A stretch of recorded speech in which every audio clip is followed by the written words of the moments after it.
Hey y'all, it's actually Monday. Driving to see my daughter. Monday, Martin Luther King Day. Weather was a little niggly yesterday. It's really beautiful though in the Northeast, at least. In Massachusetts, the trees are just covered in snow. It's still clinging to them, and yeah, beautiful drive I'm having. Want to come on here and talk about lies. Tell me lies, tell me sweet little lies. I made that other video about how everything is infused with half truths, and we are built on not having full knowledge of what we're in, what we're doing, what we're being, and this has gone on forever. I made that video and somebody said, yeah, this is going on since the beginning of time. Right, it has. So should we not talk about it? Should we not talk about the fact of what we're seeing and living and experiences doesn't line up with this idea of a system that's supposed to be helping us, serving us, for us, that's really not, and pretend? It's like, I don't even know if I can keep doing it. My brain breaks with the lies that we're faced with every day. They're louder, they're bigger, and somebody just texted me. Yeah, my brother, happy birthday, bro. See if I can get back on track. Yeah, we're infused with them, just infused. And I feel like if people that are aware of it need to start talking about it so we can be less manipulated, more aware of the environment we're in, more aware of our own biofilm in our bodies. So what did I come on here to riff about today? First thing, what I've noticed in conversations with people that are involved in programs, special needs programs that they have for this population that's kind of not so violent that they need like long-term residential care, but not able to really join the workforce and join the system of scarcity, shame, and contrived scarcity, shame, and hierarchy. They can't, well, they're in it, but they can't participate in terms of like jobs and whatnot. So they have a whole subculture, and I've talked about that before. They go to a program during the day. They might have a part-time job there or something. They have their friends there. They go to different classes. They learn different life skills. It's kind of a lot of ways placating, and no judgment on the people that are running these programs and the structure around those, because I think, again, very well-intentioned people really helping in a lot of ways, and I do not discount that for a minute, and I am grateful that there is this subculture system with their special transportation too. I should add in, like, how much is that?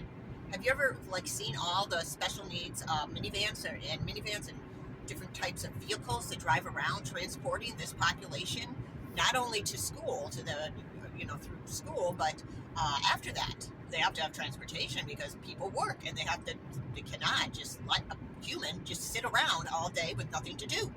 So we've created this whole subculture. Anyways, I hear there's a big press there that to try to form it to the system and make it look like it's all beautiful and wonderful.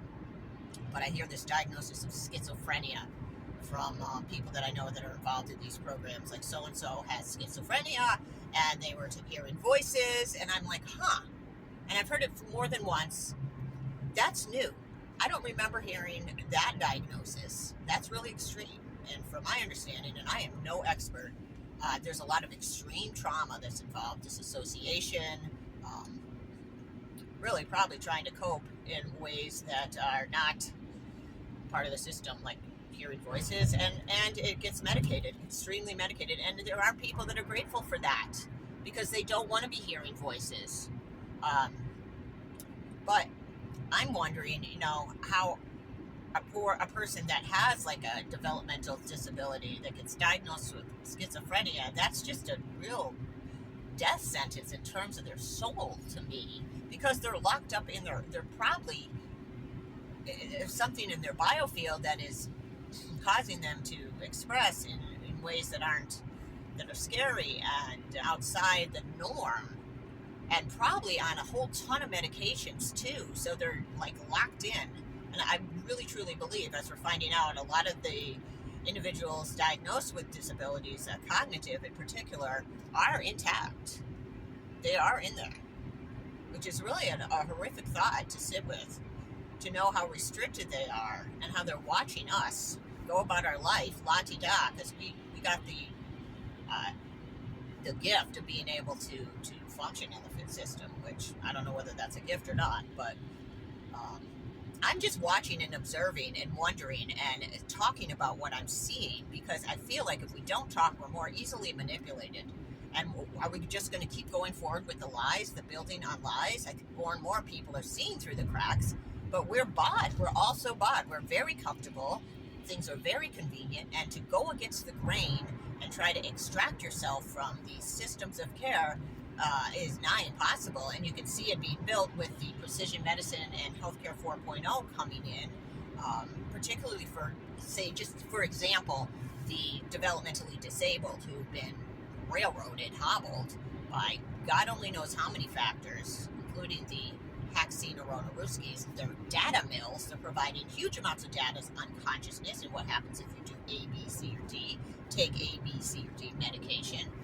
And so the idea that they're going to be more specific and be able to fine-tune your treatment based on your genetics, eugenics, will be much more helpful. And you can see how it's been set up and laid out, so it'll be like, oh, thank God they can see more specifically.